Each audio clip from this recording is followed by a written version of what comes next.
All right, guys, welcome back to another video. This will be an extension to the Cover 2 series. This video is a video that kind of goes over how Cover 2 match plays against different formations. So that's what this question really ties into this video. So Trey No Name says, well, he asks, how would you handle 2x2 out of Cover 2? The numbers don't play to your favor in a 2x2 spread or with a tight end attached. I assume there would be a front adjustment to allow the Mike the free roam and make plays. So why don't we get into that? Very good question. It actually, I was going to make this video and this question, kind of ties right into it. So let's get right into it. Okay, guys, this is our toolbox 422031. I don't have, a lot of the various branches under these trees on here, but don't worry about that. This video is more so about the Cover 2 side, right? So obviously there's a lot of different variants we can play under Cover 2. We can play spot. I would never, ever play this, but you can play it.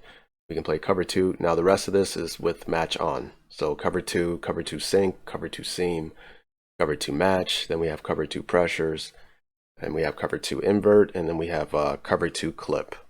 So hopefully I have this video available for you guys, but we're talking about Cover 2 match here. Let's move on to the next video or the next clip real quick. And here it is. So what I've shown so far is how a Cover 2 match plays against 3x2 sets, right? So, obviously how it plays against empty. But obviously I haven't shown how it plays against, 3x1 sets. 3x1 set would be trips formation, right? Then you have 3x0 sets. That's what you would call something like trips tight end flex, where you have 3 receivers on one side, offensive line, and then this is the tight end attached to the line with the back here, right? This is what I call a 3x0 set. Okay, so that differentiates between 3x1, right? Because 3x1 would be your standard trips, and this is the tight end right here, right? Offensive line, back. Still 3x1, because trips tight end flex is technically a 3x1, but we differentiate between the two by just labeling this 0, so you know this is trips tight end flex, right? 2x1 sets, stuff like I formation, and then you have your 2x2 sets, right? Your balance sets, and then obviously 4x1, you guys know that that's the quad type formations, okay? So I have standard, and then I have varied reduced splits. So what does that mean? Well, standard would be 3x2 would be an empty set, but a varied or reduced compressed type 3x2 set would be something like wide bunch, right? Same thing with this. This would be like your bunch, right? Because you would have something like this, offensive line 1. This is still a 3x1 set, but it's different because of the bunch or cluster type deal we have, right? So that's what I mean by that. And notice I don't have any Cover 2 stuff on this side, and this is mainly because when you run across like different type of splits where it's not like standard, that's where kind of Cover 2 is something you probably want to shy away from. Now I still play it because I play against opponents who run stuff that doesn't make sense. Again, that's where Cover 2 is good. When they're running stuff where routes don't complement one another, Cover 2 is good. Even when you're running stuff from these reduced splits, it just so happens to be when they're running stuff that makes no sense from those reduced splits, just because of these splits, the routes still tend to complement one another. And I know they're not trying to run stuff that makes sense, but it just so happens that the formation helps them out, for lack of better words, okay? So I'll leave it at that. Why don't we just move forward? And what I have under here is what I play if I have no information on my opponent and he comes out in empty, I'll play Cover 2 match. That's what I mean by this. 3x1, I know nothing about my opponent. I'll play Cover 2 match or Cover 2 clip. 3x0, same thing, right? When I play 2x1 sets, Cover 2, right? So obviously I have to get into Cover 2 because Cover 2 is pretty damn good, okay? So why don't I move forward? So here we go, okay? So this is a 2x2 set. And your question is, when we go to match, and that's what we're playing here, Cover 2 match, when we play against empty, we use this player, right? And we relate to the number 3. So what do we do against a 2x2 set? Well, the same thing. So this is me playing cover 2 match, but I didn't select the middle player, right? I think I selected a D lineman so you can see what happens. And you see what happens there, right? So we're running 4 verts. And what does cover 2 match do, right? Cover 2 match, they will match certain route distributions. So because they're both running verticals, these guys match it. Same thing with these guys. So it turns into 2-man. So us as this player, what are we supposed to do? Relate to the number 3. And that's the beauty of cover 2 match. It's very simple, regardless of the formation. The rules never change. So in empty, you are relating to the number 3. And against 2x2 sets, you're still relating to the number 3, right? But it'll get a little wonky here. You'll see what I'm talking about. So here, I eye down number 3. That is what you're supposed to do here. And when he comes directly up, I take him. Okay.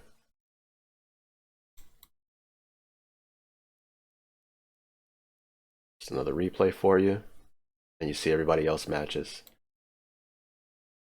Now, what happens when he goes to the flat, right?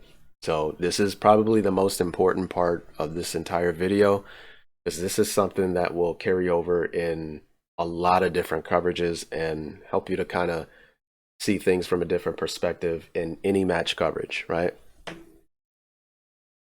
All right, so we are relating to the number 3, right? We are this player, relate to number 3. Okay. Well, what happens if he goes to the flat? Okay. You'll see me do it here.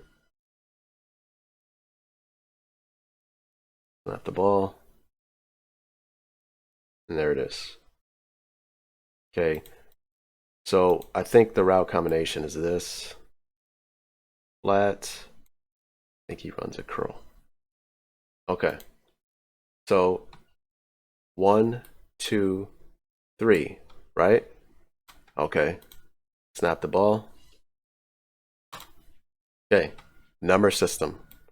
1, 2, 3, right? Okay. Number system. That's wrong. Okay. So the number system is relative. Okay. So at any point in the process, the way I look at it is you're still the 1, but he's the new number 2 now. And he's the new number 3. So our rules did not change. We are still relating to the number 3. It's just that the number 3 changed based upon the route distribution. That's what route distribution is all about. Okay. So when this guy goes to the flat, and it makes sense too, because when he goes to the flat, it's kind of messed up because the game kind of has it messed up. Remember, he's a soft squat corner. He should be reading 2 to 1 at the beginning of the play. Let me go back. Right? He traps this if he goes to the flat. And then you would want the safety to take the number 1, right? That's what 2 read is all about. That's what soft squat corners in the game is all about. The problem is the game has it coded, I believe, to where if anything goes to the flat, he traps that. I don't think he's necessarily supposed to do that, but we'll take it. It is what it is, okay?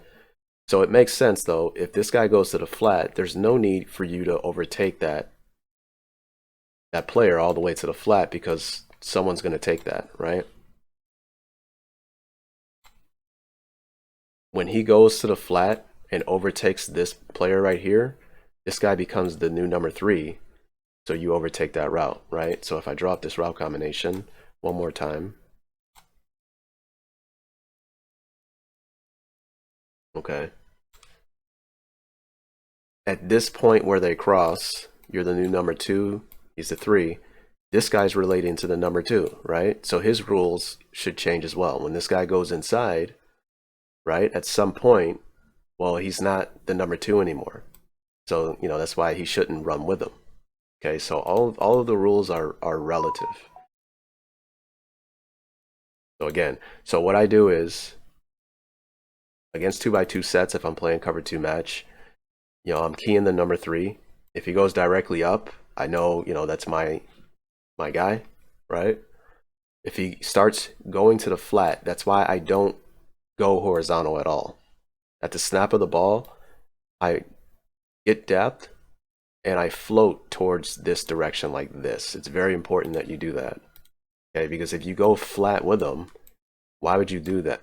I mean, you're not going to take them to the flat no matter what, right? And then you can get out leveraged to something coming across, right? You rather, if you're going to get out leveraged, I'd rather be on top of it as opposed to behind it, right? So at the snap of the ball, you're keying this guy. If he goes this way, you take more of like an angled response to that, expecting something to come back inside, and then that's when you take that route. Okay, so hopefully I did it right here. A little bit, and then you overtake that. Okay, now you see the problem here. I mean, it's something that you just have to deal with.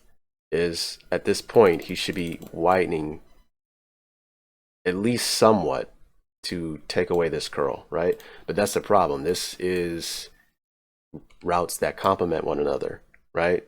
And that's one of the weaknesses to cover two. If you run across stuff to where an opponent is running a lot of route combinations to exploit your defense, that's where you got to make adjustments to deal with it. Or, you know, you start going into like cover four match and that type of deal, right?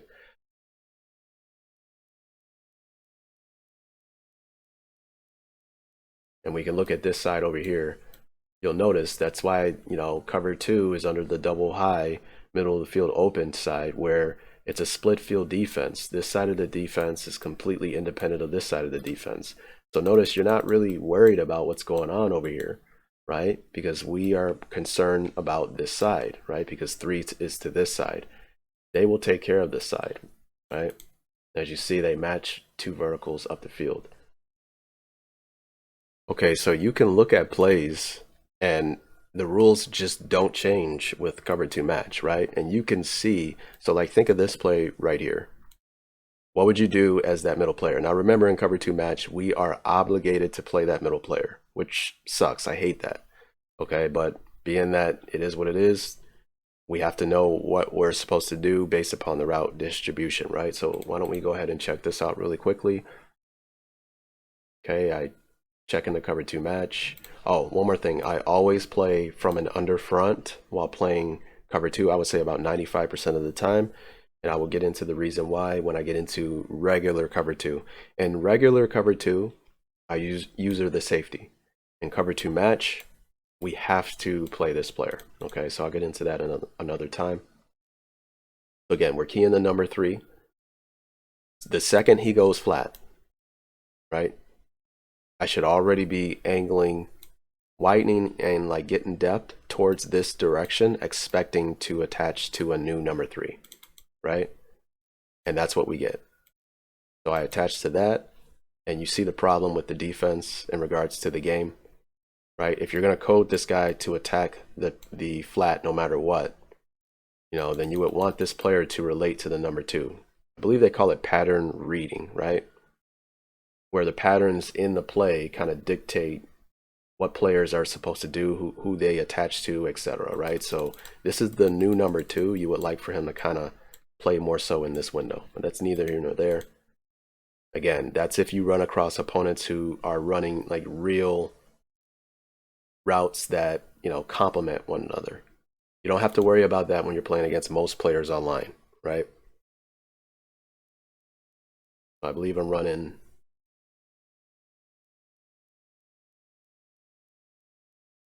Okay, what are we supposed to do? Relate to the number three. He's going this way, so I should be angling like that. And then we get a new number three right here, right? Stay over the top, and then we can attach if we like. It's all game situation, right? If you want to just stay over the top of that to make sure you're not getting high load from something backside like this, you can. And then once they throw it, that's when you rally to the ball. That's more so a real bend but don't break type of deal. Give up yards underneath, make the tackle, right? But at least you kind of see the rules and how it interacts with 2x2 sets. So we watch it again, and we can see, you know, this is where we see weaknesses in cover two, right? Even cover two match, where they're running a Salem concept on this side of the field, and it holds this player underneath because he's relating to number two, and then he has natural inside leverage on an outside leverage corner. He just turns right into the window there, right? So that would be the throw. I mean, and then you're high-lowing what's going on here, okay? But how many times have you seen opponents you play against run actual concepts like this, right? You just don't see it. And that's why, things like cover two is actually really good against opponents that you play against because they're not running like real life type concepts. Okay, I forgot what's going on here. So I think I'm running a whole bunch of slants here. So he goes to the flat, right? So right away I should be expanding, expecting something back in. And when I see that, I immediately try to overtake that. And then when you see more coming into the window, that's when you know, okay, just play in the middle, right? And it converts into regular cover two. That's the whole point of cover two. When guys are running, slant, slant, slant, slant, you know what I mean? Just trying to get people to get open, crossing, crossing, crossing, etc. That's where cover two flourishes because no one's getting high load, no one's getting stretched, and we can kind of out leverage routes. So I mean, we can look at some of this stuff. Now, obviously, there's weaknesses to cover two in general, but what would you do in this situation here, right? Well, you would relate to this player here. The second you see him block, then you can play more so in the window, expecting something coming across, right? What about here, right? Well, still relate to the number three.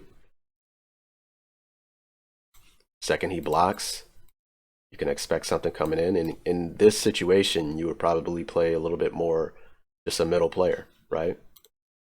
Looking for work. What would you do here? Relate to the number three. But when he goes flat like that, the corner is going to drop on that route. And this guy would be the new number three, right? Coming inside.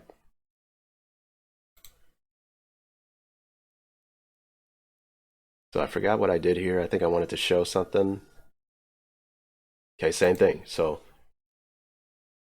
3x1 set, trips. What are we doing as the middle player? Well, this is the number three, right? So we are relating to the number three. Upfield, and now we know we have to take that route all the way. Okay, so this is 4 verts, and we take that all the way, right? And you see how these guys are matching the routes, right? Because that's what cover two match is all about. Verticals, so they match, and it kind of turns into two-man, right? Now here you see a weakness or something that an opponent can attack while playing from this type of formation. They can just get the back out and leak him to the flat because in this formation, the number two on the weak side does not match the running back. So, here, I think you can probably see why I love playing cover two match against empty sets because we don't run into problems like that, right? When this back is on the LOS, you got 1, 2, and then you got 3, 2, 1. You don't have problems where the number two doesn't get matched on certain routes, right? Another weakness that's nullified from empty sets is play action. Play action is something that's very good against cover two match because a lot of times that vertical hook player is responsible for a particular gap, or you are, right, as that mic, and you get play action and you guys get drawn up, and now they're running vertical patterns up the field and you're late in playing man against that route and they can rip it in there, right? But you don't run across that problem against empty sets because you're not running the ball. Okay, so what do we do against trips formations, right? Well, a lot of times I stay in cover two match no matter what because sometimes they don't send the back out, or maybe they send the back on a curl type pattern from the backfield, etc., and that vertical hook is able to do what he does. And then other times they're not really running 4 verts anyway, right? Maybe they're running something like he runs out, he goes up, something like that, right? And you relate, and then you catch this guy. He's able to hanker down, and then he can out widen, etc., right? It's not like you're just going to get 4 verts every time. But, there's a coverage that I play against trips, and it's called 2 clip, and that would alleviate, the issue of the back leaking out of the backfield. So hopefully I have that video available, and maybe I'll provide a link if I do right now.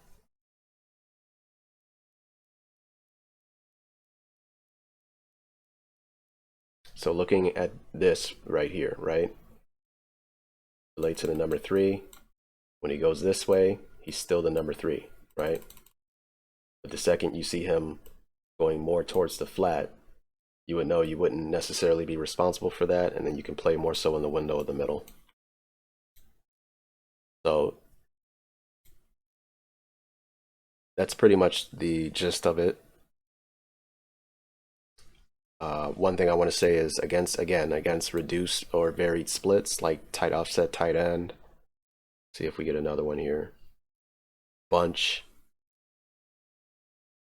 That is where you just do not want to play cover 2 match because they don't play right on the outside. Okay, either you're gonna have to play a totally different coverage, or you have to make a specific adjustment with cover 2 to deal with those type of formations. So I haven't gotten to that yet. Hopefully I will. So I think I'll leave it at that, and I hope you guys gain some understanding on how it deals with different formations.